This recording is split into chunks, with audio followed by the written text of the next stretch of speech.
Du 23 octobre au 22 novembre, nous avons traversé le signe du Scorpion.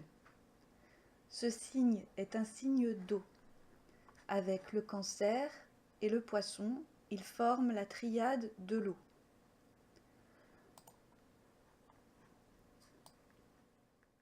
Le Scorpion.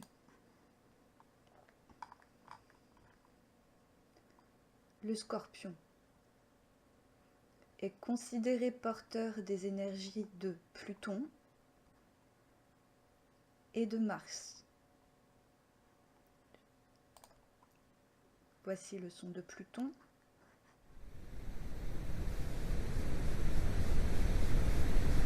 Mélangé à celui de Mars.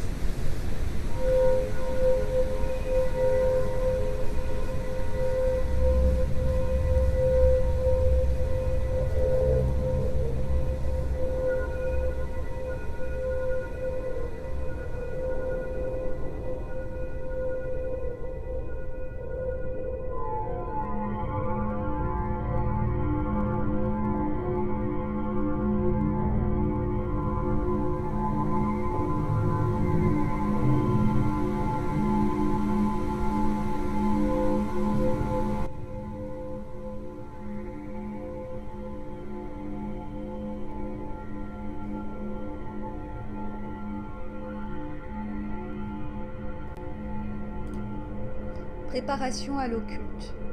Que Maya fleurisse et que la tromperie règne.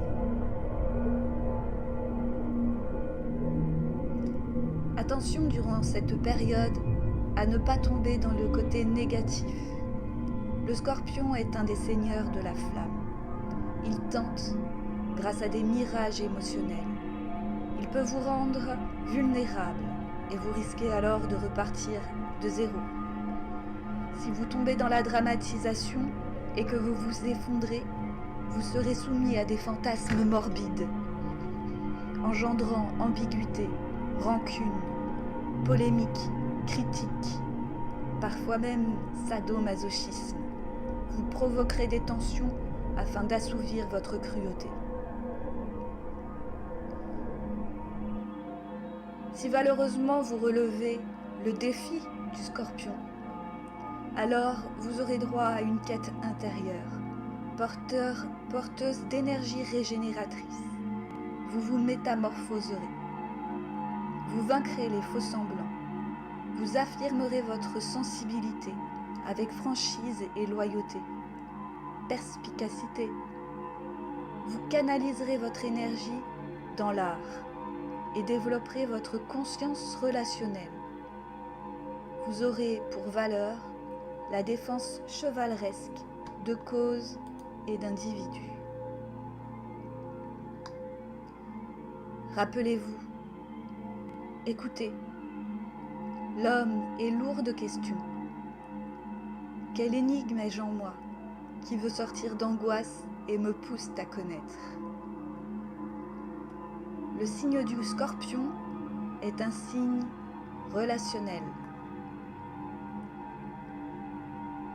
Après avoir fomenté un plan dans la Vierge, vous êtes relié à l'Antakarana dans la Balance.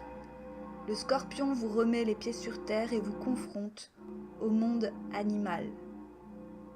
C'est par l'intuition, qui est le sixième sens, un instinct sublimé, que vous traverserez cette période.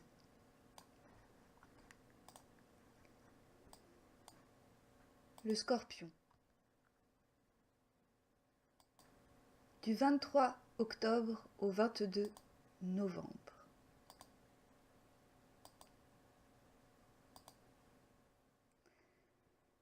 Lisons ensemble le 8e travail d'Hercule, la destruction de l'hydre de Lerne, qui est relié à ce signe.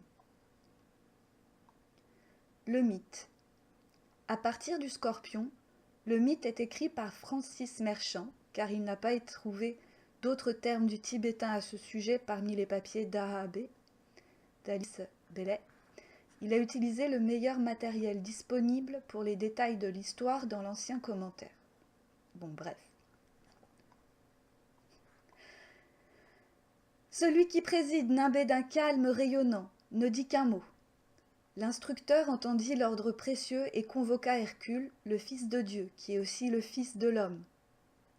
La lumière brille maintenant sur la 8e porte, dit l'instructeur. Dans l'ancien Argos est survenue une période de sécheresse. Ami-Monée implora l'aide de Neptune, qui lui ordonna de frapper un rocher. Lorsqu'elle le fit, 3 sources de cristal jaillirent, mais bientôt une hydre y fit sa demeure. Près de la rivière se trouve le marais empoisonné de Lerne.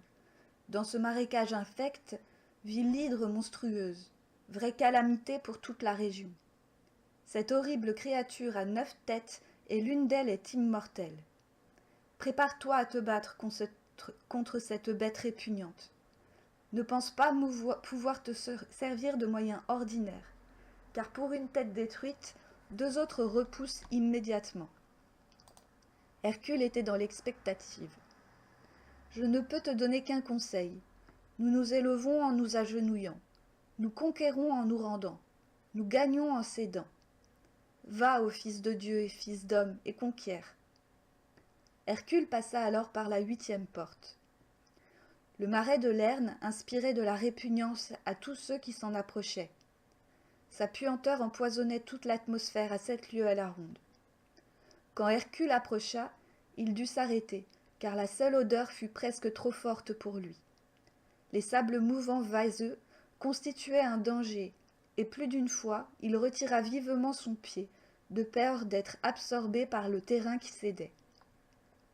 Finalement, il trouva le repère où demeurait la bête monstrueuse, dans une caverne où régnait une nuit perpétuelle. L'hydre se tenait cachée.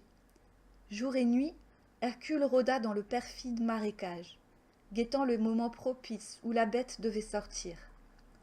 Mais il guetta en vain. Le monstre restait dans son antre fétide. Recourant à un stratagème, Hercule trempa ses flèches dans de la poix brûlante et les fit pleuvoir directement dans la caverne béante où se tenait la bête hideuse. Il y eut confusion et agitation. Ses 9 têtes crachant des flammes, l'hydre apparut. Sa queue écailleuse fouettait furieusement l'eau et la vase, éclaboussant Hercule. Le monstre mesurait 2 mètres, chose horrible à voir qui semblait avoir été faite de toutes les pensées les plus ignobles conçues depuis le commencement des temps. L'hydre bondit sur Hercule et chercha à s'enrouler autour de ses pieds. Il sauta de côté et le frappa d'un coup si formidable qu'une de ses têtes fut immédiatement tranchée.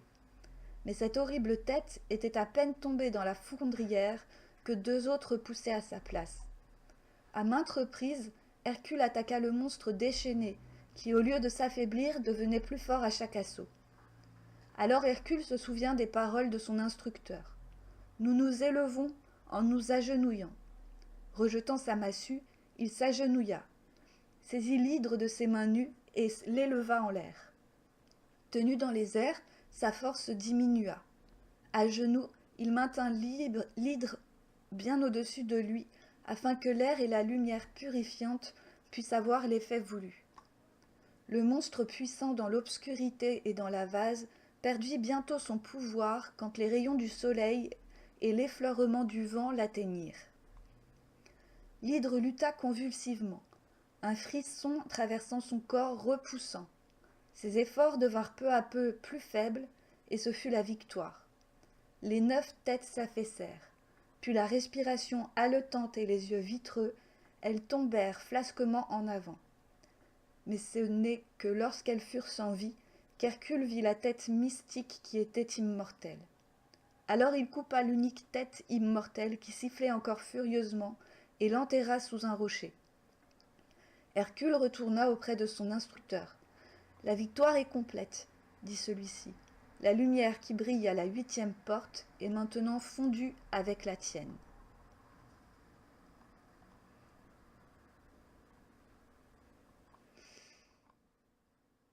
Je vous invite à lire le reste. Les travaux d'Hercule, Alice Anne Bellet. Vous le trouverez sur Internet.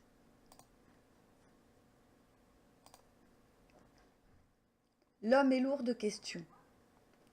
Quelle énigme ai-je en moi qui veut sortir d'angoisse et me pousse à connaître? Avec le scorpion, on atteint le germe de l'occulte, du caché. Et il est nécessaire de rectifier. Non pas dans le combat, mais avec la volonté. On est dans un signe d'eau où, pour atteindre la transformation et la transmutation de groupe, il faut communier et avoir la foi en soi.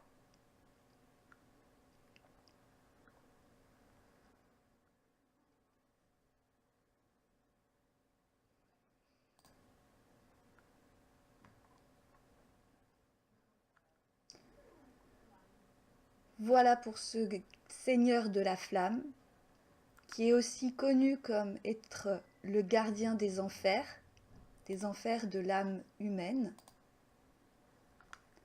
qui ne peut être vaincu par la violence, mais par la conscience et la sensibilité.